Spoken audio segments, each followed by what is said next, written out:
Good afternoon, how are you? My name is Julie Stone and I am at sopranojam.com. I'm a voice teacher and piano instructor, and today I wanted to just follow up with a video about trills for singing. So the trills, if you haven't watched that video, the three trills that I talk about are the lip trill, the tongue trill, and the tongue out trill. And if you want to learn more about those, then just go and find that video, how to use trills for singing.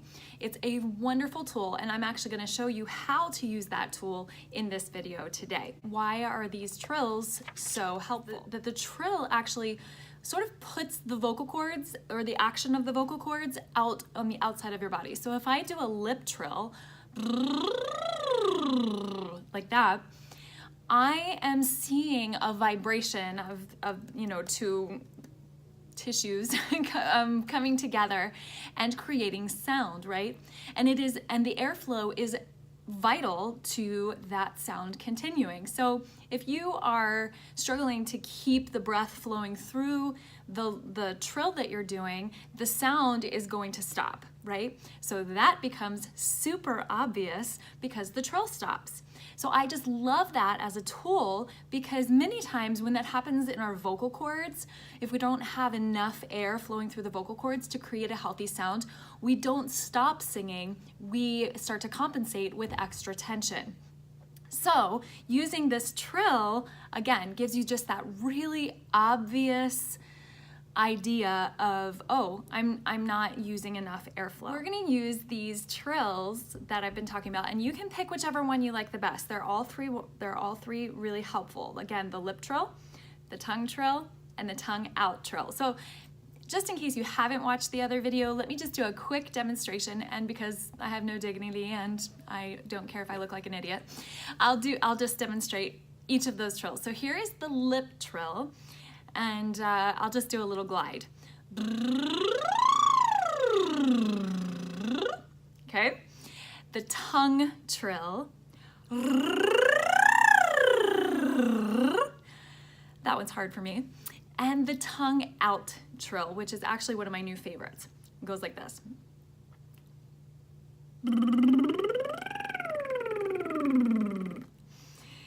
So again, if you aren't sure how to do those trills and you need to practice those, watch that other video for a couple of tips on how to get those trills mastered, because it's not gonna help you a whole lot if you're just, sputtering around so much.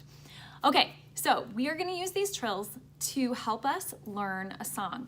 This is one of the best ways that you can lay a foundation for good vocal technique when you're first learning a song. The other thing that they can help you with is what I call spotlighting. So if there's a treble spot in a piece of music, which is often the case, it's not the whole song that's hard, right? It's just spots here and there, whether it's through a register transition or high notes or whatever, use the lip trill to spotlight that section of the song. Okay, so I'm going to use this song, The Star Spangled Banner, just because most everyone knows this. And it actually presents several challenges that we can use to do the trills, or to use the trills. So imagine that you've never sung The Star Spangled Banner before. It uses a fairly wide range for most people. So you'll find that most people either start it too high because they kind of know that the low notes are coming there in that first, oh, say, right? So you're ending up bottoming out, but then you get to the end of the song and you're up in the stratosphere, and it kind of surprises people, right? We're gonna use the trills to help us with learning the song. So again, you probably already know the song, and that's fine. And we're just going to lip trill the first phrase.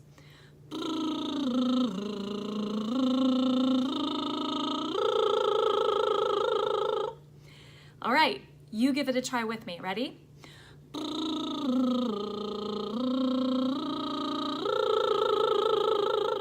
Good. Now, again, you can use any of the trills. The lip trill is very easy for me, so that's the one that I sort of default to when I'm using this technique to learn a song, okay? So here's what happens. Here's why this works. When you're lip trilling, you're not really thinking about how good your voice sounds and putting all this pressure on yourself to sound oh so amazing, right? You're also not saying any words, so you're not getting the complications of vowels and consonants.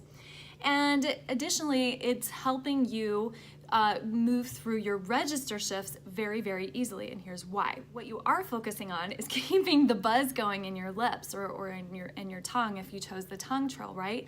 So by focusing on something other than the actual sound that's coming out and trying to manipulate the sound, you're going to the root of the issue and you are creating sound with air and you're using your resonance to amplify that sound.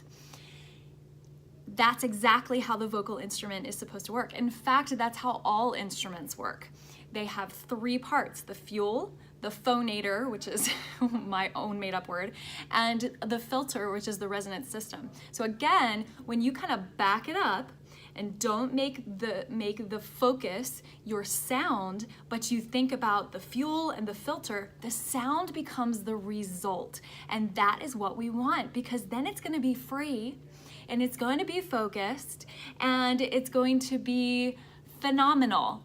I don't know why I came up with all these F's. I promise I didn't do that ahead of time. So it's gonna sound phenomenal. You can do that later on in the song as well when it goes into the higher notes. In fact, why don't we go ahead and do that? Okay, so it's pretty high in the voice. All right, so we're gonna just lip trill that.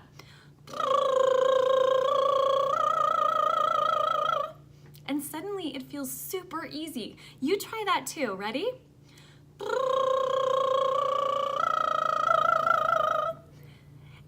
To pause the video, try it more, practice this a bit. It's not necessarily going to happen the very second that you learn something. Singing is just like anything else. It takes time and repetition to really master it. But that is a way that you can spotlight, that section right there is usually a treble spot in that song.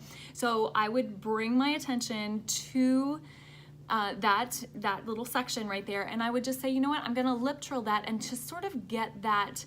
What does that feel like if I'm not using any extra effort?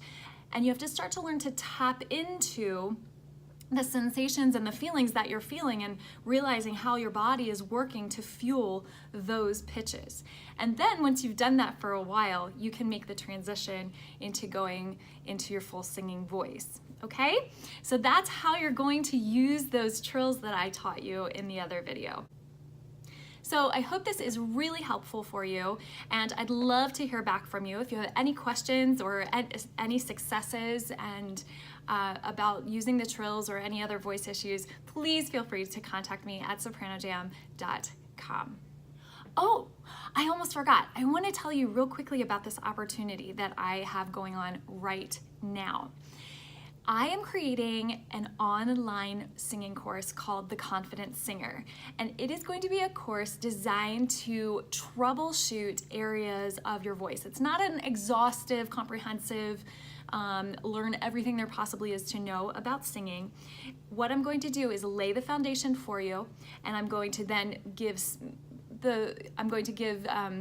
like specific trouble areas that most people have in their voices, and then I'm going to guide you through exercises and trainings that will help you with that area specifically. So right now I've got a beta test group running, and I'm enrolling students so that I can test out the material and how it's presented and make sure that it is absolutely the most impactful.